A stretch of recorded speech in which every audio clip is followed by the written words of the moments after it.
आया हूं बमरौली विस्तार की सुहानी हॉस्पिटल पर, जहां पर एक मासूम बच्ची 16 साल एडमिट है, जिसकी घटना घटी थी पांडेसरा DIDC एकता मिल पर।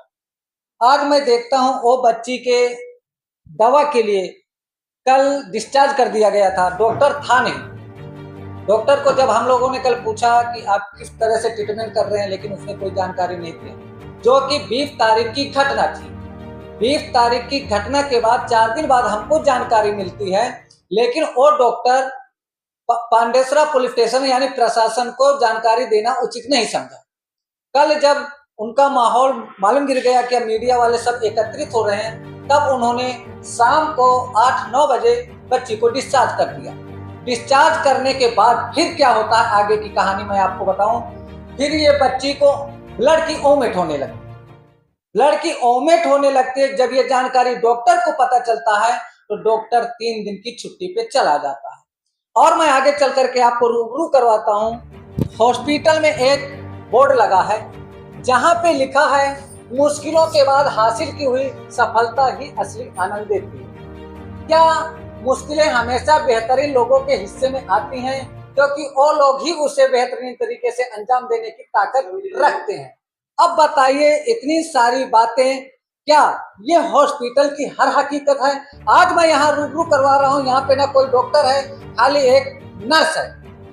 अब देखिए धांधली हॉस्पिटल में कैसे हो रही है, किस तरह से मील वाले के साथ मिली भगत कर करके ये अपने कर्तव्यों का पालन नहीं करते। कहते डॉक्टर भगवान होता है, डॉक्टर भगवान का रूप है।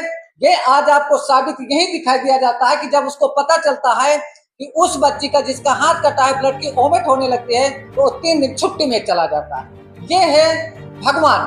क्या भगवान का दर्जा देने लायक ऐसे डॉक्टर हैं? और डॉक्टर फोन भी करो तो फोन भी नहीं उठाते। और हर हकीकत में आपको जानकारी देने जाऊं, ये डॉक्टर की सेटिंग उजागर किया है इंडिया TV 9 ने, क्योंकि डॉक्टर की सिटिंग उस मिल मालिक के साथ बैठ गई है।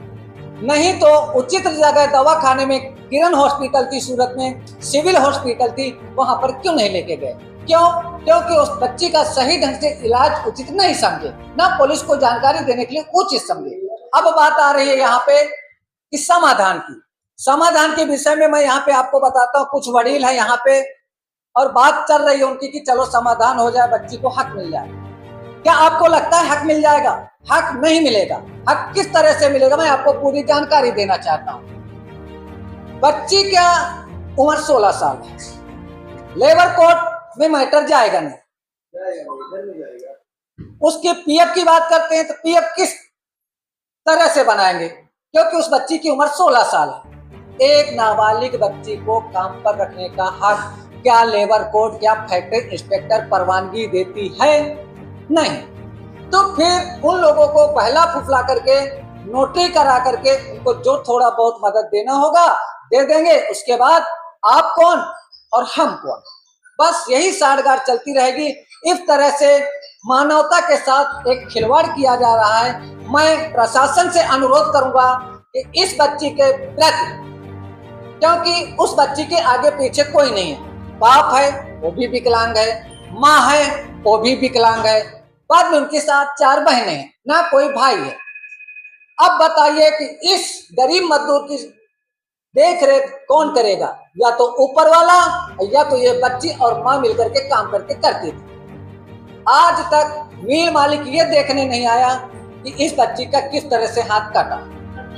India TV 9 news, Rakesh Singh Parihar, सूरत।